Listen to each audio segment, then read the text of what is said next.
नमस्कार श्रोते हो. ज्ञान माहिती मनोरंजनाचं नवीन दालन हिंदवी रेडिओ 89.6 रिअली साऊंड्स गुड सातारकरांसाठी एक नवीन व्यासपीठ. श्रोते हो, हिंदवी रेडिओवरून आपला अतिशय थोड्या कालावधीमध्ये प्रचंड लोकप्रिय झालेला कार्यक्रम चर्चारंग, या चर्चारंग कार्यक्रमामध्ये समाजातील दीपस्तंभ या सदरामध्ये आपण जागृती नाट्य कलामंच कुसवडे येथील लेखक, दिग्दर्शक, अभिनेता विक्रमसिंह शिवाजी बल्लाळ यांच्याशी आज गप्पा मारणार आहोत.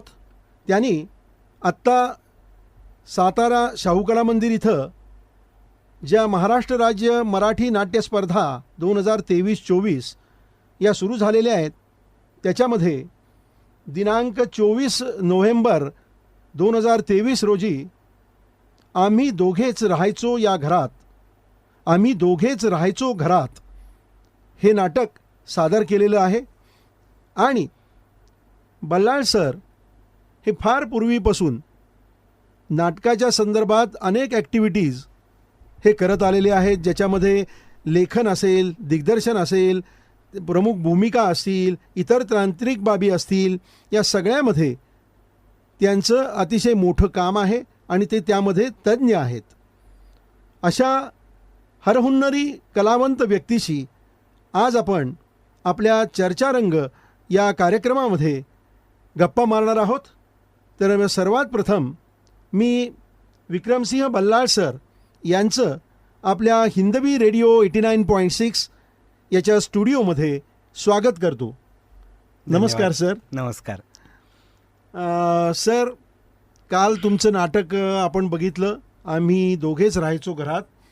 अतिशय अप्रतिम आणि सर्वांग सुंदर असा नाट्यप्रयोग तुम्ही सादर केला. त्या नाट्यप्रयोगाबद्दल आपल्याला बोलायचंच आहे. त्या नाटकाच्या बसवण्याच्यासाठी आपण एक सेकंड सेगमेंट जो या मुलाखतीमध्ये होणार आहे की नाटक घडताना, त्याच्यामध्ये बोलणारच आहोत.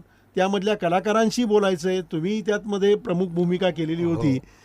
तर त्यापूर्वी मला जरा तुमचं वैयक्तिक आयुष्य जाणून घ्यायचं आहे आणि आमच्या रसिक श्रोत्यांनासुद्धा नक्की आवडेल की विक्रमसिंह बल्लाळ सर, नक्की मूळचा जन्म तुमचा कुठला, त्याच्यानंतर शालेय शिक्षण, त्यानंतर कॉलेजचं शिक्षण, त्यानंतर तुम्ही नाटकाकडं केव्हा वळलात, अशा काही गोष्टींच्या बाबत माहिती आम्हाला तुमच्याकडनं या मुलाखतीमध्ये जाणून घ्यायची आहे.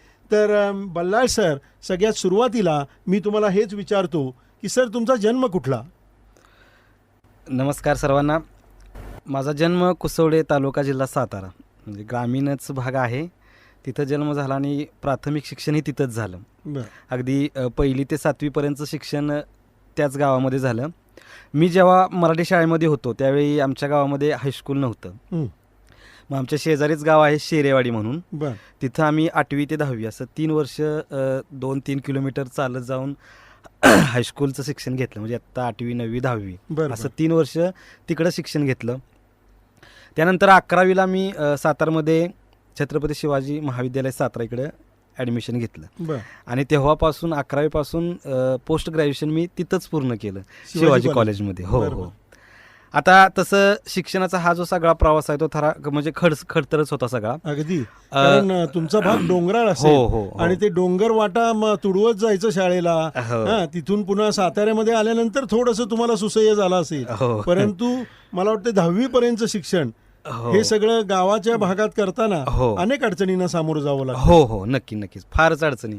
म्हणजे चालत जावं लागायचं. गावापासून 2.5 किलोमीटर शाळा होती, तिकडे चालत जायचं. तिकडे शाळेला 8वी, 9वी, 10वी 3 वर्ष आणि चालत जाऊन मग तिकडं शिक्षण. म्हणजे त्यावेळेचे सगळेच विद्यार्थी, मुले असतील, मग त्यावेळेस आमच्या गावातली अशी परिस्थिती होती की मुली त्यामुळे शिकायच्याच नाहीत. म्हणजे चालत जावं लागतंय.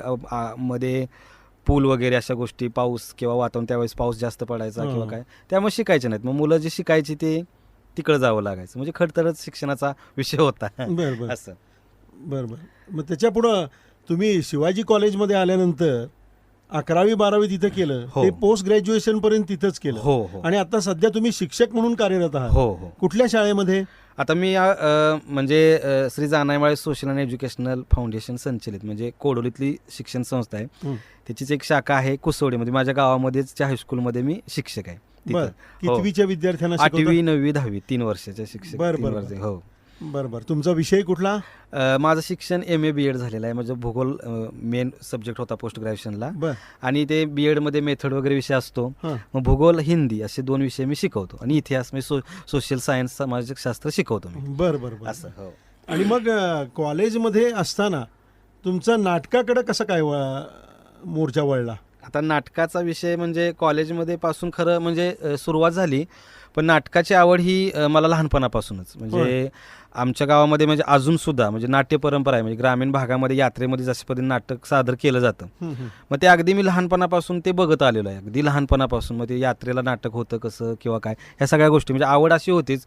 परंतु असं म्हणजे अगदी नाटक खऱ्या अर्थानं तांत्रिक बाजू किंवा अगदी शास्त्रोक्त पद्धती नाटक कसं काढायला पाहिजे ते मी कॉलेजला आल्यानंतर शिकलो. म्हणजे 11वी-12वी असं नाही की सिनियर कॉलेज जेव्हा युवा महोत्सव असतो त्यावेळी युनिव्हर्सिटी युथ फेस्टिवलला एकांकिकेसाठी मी इन्व्हॉल्व्ह झालो.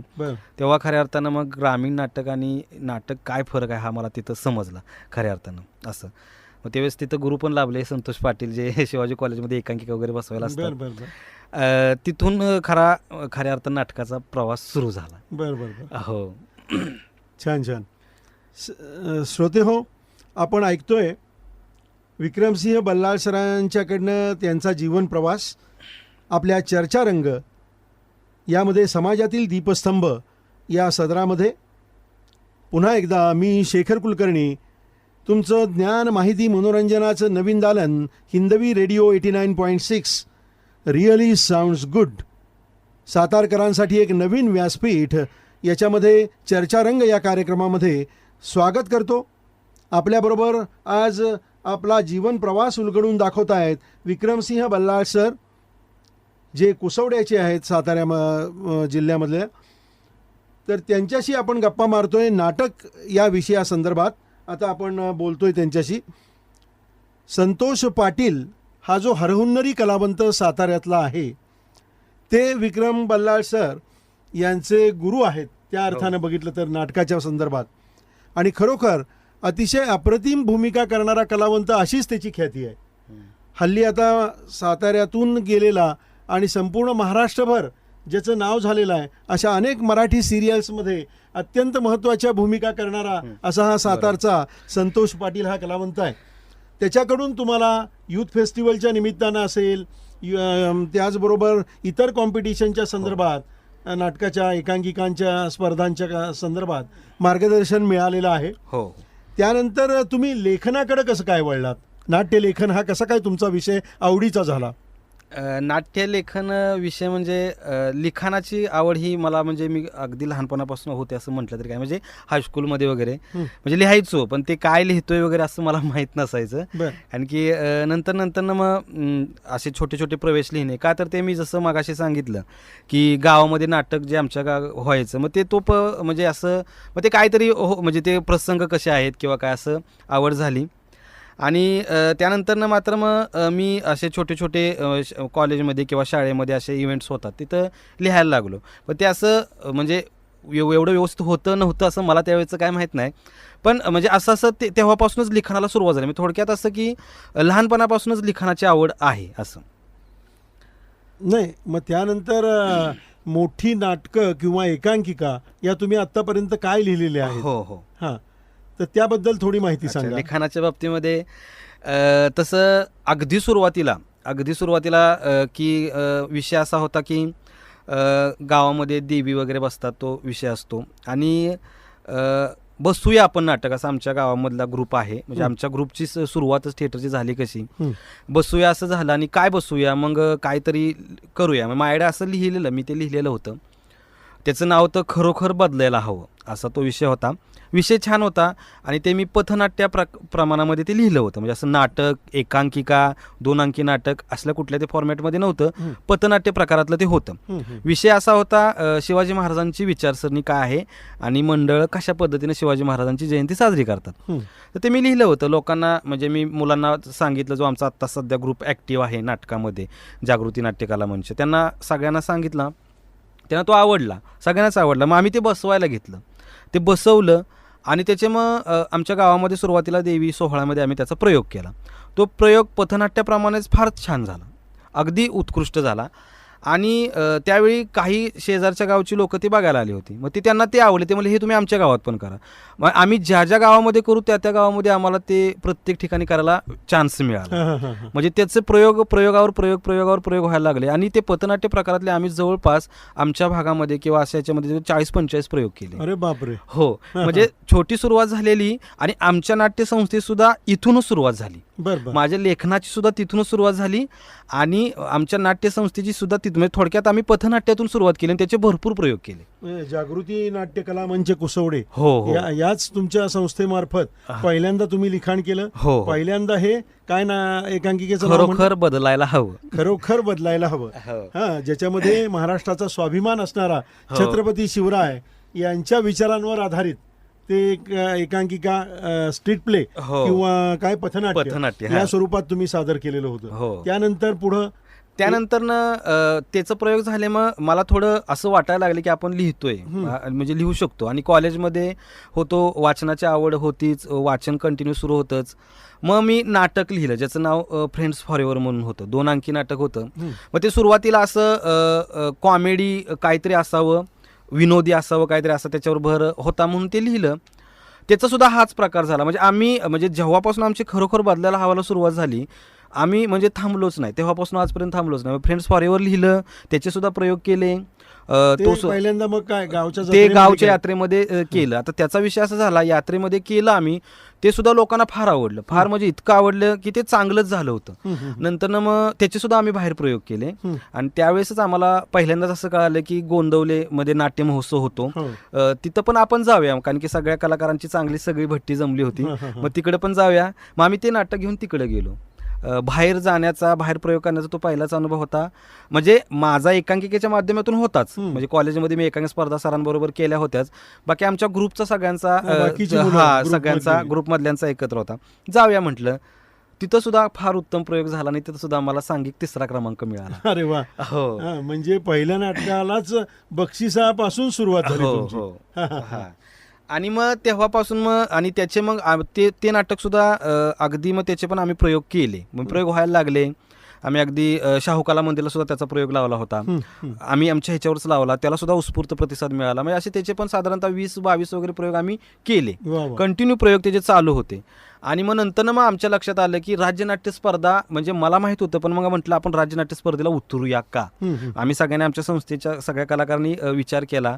मग राज्यनाट्य स्पर्धेला उतरायचं म्हटलं की कुठलं तरी चांगलं कंटेंट सारखं नाटक पाहिजे जेणेकरून स्पर्धेला ते चांगलं चालेल वगैरे असं.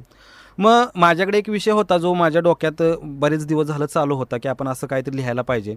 मग मी ते नाटक लिहिलं ज्या नाटकाचं नाव होतं. आणि खऱ्या अर्थानं मला स्वतःला वैयक्तिक किंवा आमच्या नाट्यसंस्थेला वेगळी ओळख जर ज्या कोणत्या नाटकाने दिली असेल तर त्या नाटकाचं नाव होतं आई बाबा आणि ती.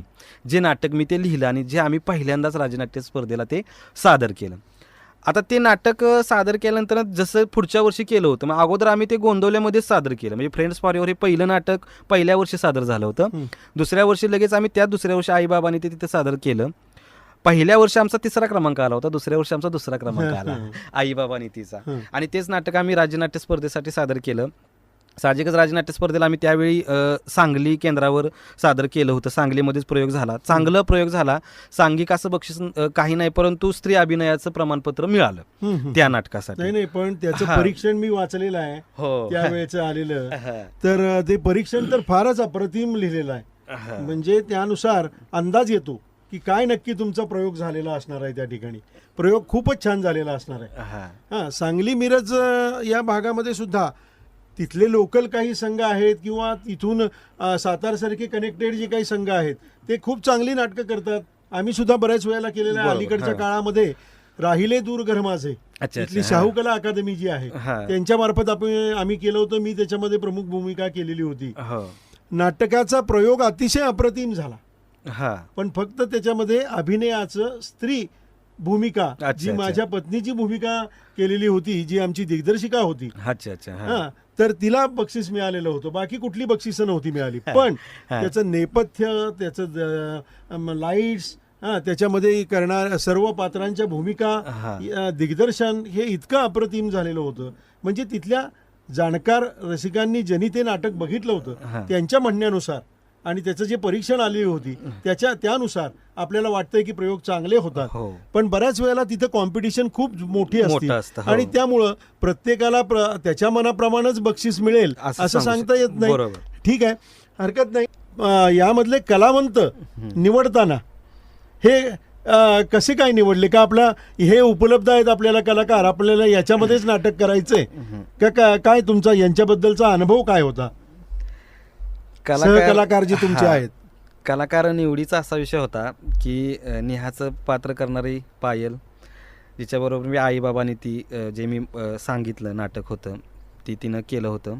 आणि ती म्हणजे कुठल्या लेवलची कलाकार हे मला पूर्वीपासून म्हणजे पहिल्यापासूनच माहिती आहे. माझ्याबरोबर ती काम करते कंटिन्यू. आम्हाला एक दोघांचा चांगलाच अनुभव आहे. त्यामुळे सुरुवातीला तरी नाटक लिहिताना मी तिचाच विचार केला होता, कारण की ह्या पात्राला अगदी चांगल्या पद्धतीने न्याय जर कोण देऊ शकते तर ती पायल देऊ शकते. म्हणजे ती निवडीसाठी माझ्यासाठी अगदी पहिल्यांदा ऑप्शन तीच होती की पायल हे कॅरेक्टर करणारच आहे. आणि आईच्या कॅरेक्टरसाठी मात्र मला थोडं कसरत करावी लागली, कारण की ते जरा त्या स्त्रीचा स्वभाव किंवा तिचं जे एज्युकेटेड आहे ती त्या ह्याच्यानुसार लिखाणानुसार किंवा तिला काय वाटतंय किंवा तिचं अशा पद्धतीचं मला मिळायला थोडं मुश्किल गेलं. मी कलाकारांच्या शोधात गेलो, मला पाहिजे अशी कोण मुलगी मिळाली नव्हती. काही आल्या, काहींनी वाचन केलं, परंतु ते मला मनासारखं कलाकार मिळतच नव्हतं त्या कॅरेक्टरसाठी. त्याचसाठी मला फार कसरत करावी लागली. जे आईचं कॅरेक्टर आहे आकांक्षा निकम, हा पूनमचं जे कॅरेक्टर आहे म्हणजे आणि ते थोडं वेगळं असं कॅरेक्टर. म्हणजे पायलबद्दल मला विश्वास होताच, कारण की ती त्या पात्राला न्याय देईल चांगलं, परंतु ते पात्र थोडं आमच्या दोघांपेक्षा थोडं कमी असलं तरी थोडं वेगळ्या विचाराचं असं होतं. म्हणजे आत्ता जे वास्तव परिस्थिती मांडायची आहे ते. आणि मला ती पाहिजे अशी कोण कलाकार मिळत नव्हते. 1-2 कलाकार 2-3 मुली आल्या, वाचून गेल्या, परंतु मला ते त्यांचा टोन पटला नाही किंवा ते स्वभाव तिथपर्यंत जाऊ शकत नाही मला अगदी स्पष्ट वाटलं, तेव्हा मी त्यांना केलं नाही. नंतर मात्र मला मिळाली आकांक्षा, म्हणजे महेंद्र पवार म्हणून त्यांनी मला त्यांनी सांगितलं. तिचा पहिला एक्सपिरियन्स होता, म्हणजे ती सुरुवातीला सांगितलं मला की मी पहिल्यांदाच करते. म्हटलं काय हरकत नाही, परंतु तिचा फेस तर मला त्या कॅरेक्टरला सुरुवातीला योग्य वाटला होता. आणि नंतरनं तिला फक्त मी बोललो की तू एकदा वाचून दाखव मला. तर तिला तिच्या पहिल्या वाचनामध्येच मला म्हणजे अगदी मला जाणवलं की हे कॅरेक्टर ही करू शकते, चांगल्या पद्धतीने करू शकते, पण तिच्या मनामध्ये तेवढा कॉन्फिडन्स नव्हता, का तर ती पहिल्यांदा करते. तिला अनुभव बाकीच्या गोष्टीचे आहेत, पण थिएटरचा तिला अनुभव. आणि परंतु मी तिला जाणून दिलं नाही की तू नंतर तिला म्हणलं तू ये प्रॅक्टिसला तिनं चांगलं मन लावून केलं आणि त्या कॅरेक्टरला तिनं चांगला न्याय दिला. अतिशय अप्रतिम काम केलंय पूनम या कॅरेक्टरनं सुद्धा. श्रोते हो, आपण आत्ता गप्पा मारतोय लेखक दिग्दर्शक असणारे विक्रमसिंह बल्लाळ सर यांच्याशी. त्यांच्या आम्ही दोघेच राहायचो घरात हे नाटक घडताना मी आहे शेखर कुलकर्णी. माझ्यासोबत आपण ऐकताय हिंदवी रेडिओ 89.6 रिअली साऊंड्स गुड, ज्ञान माहिती मनोरंजनाचं एक नवीन दालन. या चर्चेमध्ये शेवटच्या टप्प्याकडे येताना या ठिकाणी जे 2 कलावंत, एक तंत्रज्ञ म्हणून आणि एक प्रमुख भूमिका जिने केलेली आहे पायल कदम, हिनं जी नेहा ही भूमिका केलेली आहे, तर तिच्याशी मला थोडक्यात संवाद साधायचा आहे. आणि तो म्हणजे की ही नेहा ही भूमिका करत असताना तू एकांकिकेत पण आधी त्या नेहाचंच काम केलेलं होतंस, त्यामुळे तुला सरावाचं होतं. डायलॉगही तेवढेच होते का काही वेगळे होते आणखीन? ॲडिशन होतं त्याच्यामध्ये. म्हणजे सरांनी एकांकिका जशी लिहिलेली त्याच्यामध्ये ॲड करून आणि चेंजेस करून नाटक तयार केलं होतं. आणि आधीचा प्रयोग त्यांनी केला होता तेव्हा मी करत नव्हते, माझे एक्झाम वगैरे होते म्हणून. नंतर मग परत सर बोलले की आता राज्यनाट्य स्पर्धा आहेत करायचं आहे, तर मग आता वेळ काढ. मग आम्ही करायला सुरुवात केली आणि त्याच्यामध्ये दिवाळी आली. म्हणजे प्रॅक्टिस प्रॉब्लेम, म्हणजे सरांना असं वाटत होतं की एकांकिका केली आहे तर होऊन जाईल हे, पण आम्ही 2 दिवस पहिलं रीडिंग केलं. ॲडिशनल होते ते घ्यायला प्रॉब्लेम येत होता. ते माझं ॲक्च्युली पाठांतर लगेच होतं, पण ह्या वेळेस माहिती नाही का, पण 2 दिवस लेट पाठांतर झालं. आणि मग त्याच्यामध्ये गॅप पडला दिवाळीच्या सुट्ट्या वगैरे, तरी मग आम्ही मग 5-6 दिवस कंटिन्यू प्रॅक्टिस करून मग करून घेतलं ते कॅरेक्टर. बरोबर. ती भूमिका करायची आहे जेव्हा नेहा, असं तुला जेव्हा निश्चित केलंस तू, तेव्हा त्या भूमिकेबद्दल काय विचार केला होतास नक्की?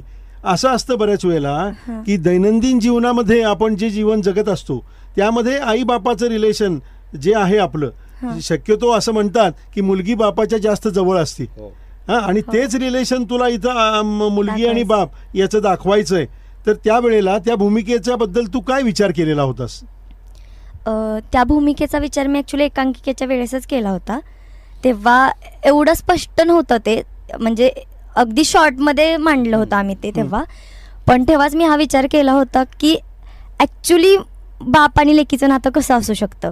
कारण की ते दोघंच आहेत घरात, तर त्यांना तिला त्यांचा स्वभाव आणि त्यांना तिचा स्वभाव परफेक्ट माहिती आहे. म्हणजे कोणत्या टायमिंगला ते काय बोलतील, किंवा मी जर एखादी वाक्य बोललं तर त्याच्यावर त्यांची काय रिॲक्शन असेल हे तिला ऑलरेडी माहीत असते, म्हणजे त्या कॅरेक्टरला ऑलरेडी माहीत असणार आहे. आणि त्यांच्या वाक्यात, प्रत्येक वाक्यात हे तिनं जाणवून दिले की पप्पांना काय वाटेल त्या क्षणी, त्यांना कळण्याच्या आधी ते मला कळणार आहे. मग मी त्या तेचा आधी विचार केलेला. आणि मी प्रत्येक डायलॉग घ्यायच्या वेळेस पण मी तोच विचार मनात करायची की मला माहिती आहे माझी पप्पांची लेवल कुठपर्यंत आहे, किंवा ते कुठपर्यंत मला प्रोटेक्ट करतील का कुठपर्यंत माझ्यासाठी उभे राहतील ना, ते मला माहिती आहे. तो कॉन्फिडन्स आणि ते एक बॉन्डिंग प्रत्येक मुलीचं वडिलांसोबत असतंच.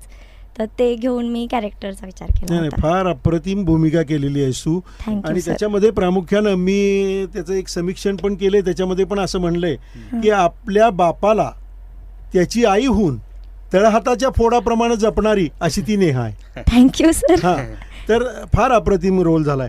मला आता प्रश्न विचारायचा आहे शेवटचा. याच्यासाठी अतिशय सर्वांग सुंदर म्युझिक, पार्श्वसंगीत ज्यांनी केलेलं आहे त्या आकाश दळवी यांना प्रश्न विचारायचा आहे की हे संगीत करत असताना डोक्यामध्ये काही प्लॉट्स होते.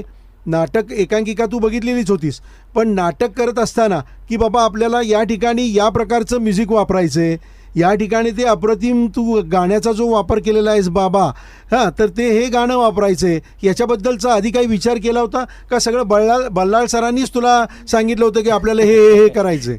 नाही तसं नाही काय. हां. आधी आम्ही एखादं कोणतं कथानक लिहिलं की सर आम्ही सगळे आमची टीम पुन्हा वाचत बसायचो आम्ही पहिल्यांदा. वाचन केल्यानंतर ना बाबा तो कोणता सीन कुठल्या सीनला जातं आहे, काय आहे बाबा, हा सीन आता इमोशनल आहे, हा सीन आता कॉमेडी आहे, हा सीन कुटुंबातला आहे, असं त्या सीननुसार आम्ही त्याच्यावर चर्चा करायचो बाबा की आता ह्याला म्युझिक कसं काढायचं, काय काय करायचं. आम्ही डिस्कशनला दोघंजण करायचो. त्यावेळेस मग आम्ही म्युझिक पीस काढायचो, पॅच काढायचो. आणि ज्यावेळेस रन थ्रू किंवा प्रॅक्टिस करताना वेळेस आम्ही ते म्युझिक प्ले करायचो की बाबा नक्की ते तिथं जातं आहे का, त्याला ते प्रेक्षकांना आवडेल का, किंवा नक्की ते कलाकारांना ते म्हणजे भावतं का ते म्युझिक घेताना, म्हणजे डायलॉग घेताना वगैरे. त्यामुळे बघायचो बाबा ठीक आहे हा नाही तर हा पीस. ज्यावेळेस तर तिथं ओके म्हणतात बाबा आता हे दिग्दर्शक आहे, स्वतः लेखक आहेत बाबा, ज्यावेळेस ते ओके म्हणतील त्यावेळेस मग ते म्युझिक करिअरमध्ये ते साईडला घ्यायचं. मग आपण म्हणजे हे आम्ही 10, 15, 20, 25 म्युझिक पीस आम्ही आधी रेडी करून ठेवायचं काढून. नंतर ना मग त्याच्यावरती चर्चा किंवा प्रॅक्टिस करताना की काय अनुभव येतो, त्यावेळेस मग आम्ही प्रयोगाच्या आधी आम्ही सगळं हे करायचो. मग त्यावेळेस मग ॲक्च्युली आम्ही एकांकिका करत होतो त्यावेळेस पायलनंच आम्हाला हे दिलं आहे की आपण सर आता बापलिकेचं बॉन्डिंग दाखवलं आपण ह्याच्यामध्ये, तर आपण ह्यात गाणं इन्व्हॉल्व करूया आपण शेवटला. त्यावेळेस ती पायल म्हणलं की आपण बाबा हे गाणं का त्यात इन्व्हॉल्व करूया शेवटला. मग त्यावेळेस आम्ही प्रॅक्टिस करताना आम्ही ते बाबा गाणं घेतलं आणि त्याच्यावरती आम्ही प्रॅक्टिस करायला लागलो. यार त्या प्रॅक्टिस करताना सर म्हणले आणि आम्ही पण म्हणलो यार म्हणजे ह्या स्टोरीला हे गाणं परफेक्ट आहे म्हणलं. मग त्याच्यावरती मग त्यांचं ब्लॉकिंग, त्यांचं ते काय असेल ते, मग त्यांचं ते लहानपणीचं काय ते असेल ते वातावरण क्रिएट करणे, खेळ वगैरे, ते त्या प्रॉपर त्यांच्या त्या म्हणजे ते काय असतील ते गाण्याचे बोल वगैरे त्याला बरोबर त्यांनी ते ब्लॉकिंग त्यांनी तसं केलं होतं. नाही नाटकाचा तो हाय पॉइंट झालेला आहे अगदी ते गाणं म्हणजे. आणि त्यावेळी जे ब्लॉकिंग तुम्ही केलेलं आहे ते सुद्धा अतिशय अप्रतिम आणि अतिशय संयुक्तिक अशा पद्धतीचं झालेलं आहे. तुझ्या बोलण्यातनंच हे जाणवतंय की नुसता साऊंडट्रॅक तयार करून तू थांबला नाहीस, तर त्याचा सुयोग्य कंट्रोल कसा करायचा. अन्यथा बऱ्याच वेळेला काय होतं, आपण नाटक बघत असतो आणि म्युझिकचा आवाज एवढा मोठा असतो की पात्र नक्की काय डायलॉग बोलतायत हेच समजू शकत नाही. त्यासाठी कान तिखट असणं ते वाजवणाऱ्याची आणि त्यानुसार कंट्रोल असणं हा अत्यंत महत्त्वाचा आहे. तो तुझ्याकडे अतिशय उत्तमपणा आहे. तेच ना, आम्ही काय करतो प्रॅक्टिस वेळ म्हणजे प्रॅक्टिस तर त्या भरपूर लागते. प्रॅक्टिसशिवाय ते जमतच नाही. बरोबर. कारण की कलाकार कितपत पॉज घेतोय कितपत त्याचा डायलॉग किती मोठा आहे, काय आहे बाबा, ते कधी थांबणार आहे, ते त्यासाठी प्रॅक्टिस करणं खूप गरजेचं आहे. नाही, अगदी बरोबर, टेक्निकल गोष्टीवाल्यांना. अतिशय बरोबर आहे. कारण की पहिले जे कलाकार होते संयुक्त चौधरी, ते जे पॉजेस, ही जे पॉजेस जर त्यात डिफरन्स पडायचा मला. ज्यावेळेस मला आम्ही स्पर्धा होती गोंधळी राज्य नाट्य स्पर्धेला, तिथं प्रयोग केला, त्यावेळेस तिचे पॉजेस म्हणजे एवढे काय मला वाटत नव्हते. पण ॲक्च्युली आत्ता राज्य नाट्य स्पर्धेला आम्ही प्रयोग करताना ही तसं तिचे पॉजेस, त्याचे अनेक डायलॉग घेणं, म्हणजे जास्त ॲडिशनल डायलॉग घेणं, त्यावेळेस मला क्रिटिकल वाटायला ह्याची जरा जास्त आहेत जरा पॉजेस, ह्याचे डायलॉग जास्त आहेत, मग ते म्युझिक किती लाऊड किती कमी, त्याच प्रॅक्टिसनुसार मला ते समजत गेलं. मग त्यावेळेस मग मी प्रॉपर मग ते ॲक्च्युली काल काम करताना माझं कान तिकडे, कलाकाराचं लक्ष प्रॉपर त्या म्युझिक सेटवरती तिथं, आणि विथ टेक्निकचा असा भाग की मी लाईट पण करतो. होय, हां, बरं बरं, लाईट पण करतो. आणि त्यावेळेस काय झालं, लाईट आणि म्युझिक दोन्ही पण ऑपरेटर मला करत होते. कारण की त्याच्यासोबत कलाकार होता जो त्यानं प्रॅक्टिस कधी केली पण नाही, बघितली पण होती. त्यामुळं त्याच्यासोबत मला बसायला लागलं. त्यावेळेस मी म्युझिक पण प्ले करायचो, त्याला सांगायचो पण, त्याचे बटणं काय थोडीफार ऑपरेट करायचो, आणि कलाकार लक्ष देऊन पण काम करायचो मी. नाही, फारच अप्रतिम तुमचं काम झालेलं होतं. मग आम्ही दोघेच राहायचो या घरात, हे लेखक दिग्दर्शक विक्रमसिंह बल्लाळ सर, आणि प्रमुख भूमिका सुद्धा प्रकाश, हा रोलसुद्धा त्यांनी अतिशय अप्रतिम केलेला आहे. त्यामध्ये नेहा झालेली पायल कदम आणि पूनम झालेली आकांक्षा निकम, या सर्वांनीच आपापल्या भूमिका अत्यंत चोख केलेल्या आहेत.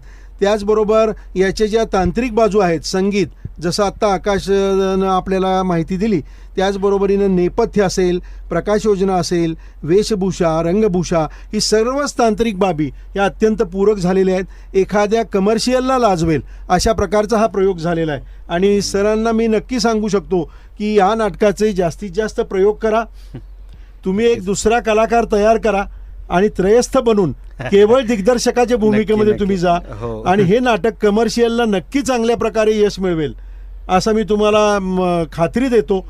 आणि या ठिकाणी प्रामुख्यानं आज आमच्या हिंदवी रेडिओ स्टुडिओमध्ये आपण उपस्थित झालात, आणि या आम्ही दोघेच राहायचो या घरात या नाटकाबद्दल आणि तुमच्या वैयक्तिक जीवनाबद्दल बल्लाळ सर, ही अतिशय उत्तम माहिती आमच्या साताऱ्यातील रंगकर्मींना तसंच रसिक श्रोत्यांना नक्की आवडेल अशा प्रकारची माहिती आपण आज या ठिकाणी दिलीत.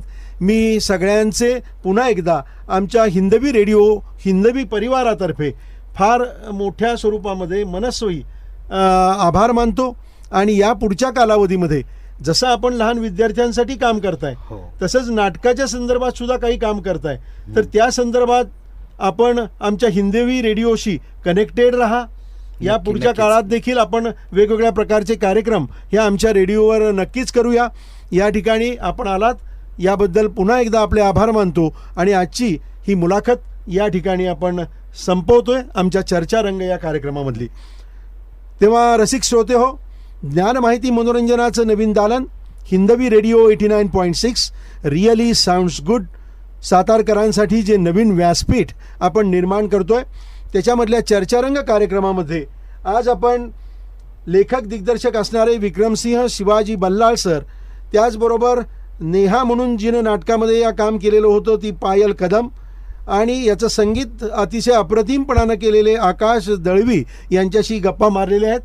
आपण जरूर या नाटकाचा प्रयोग सातारमध्ये करावा, जेणेकरून आमचे रसिक श्रोते जे मुकलेले आहेत कालचा प्रयोग बघायला, ते नक्कीच याचा हा प्रयोग बघतील आणि तुम्हाला खरोखर मनापासून धन्यवाद देतील असं मी निश्चितपणाने या ठिकाणी म्हणतो. आणि हा कार्यक्रम या ठिकाणी संपलाय असं जाहीर करतो. धन्यवाद सर. धन्यवाद.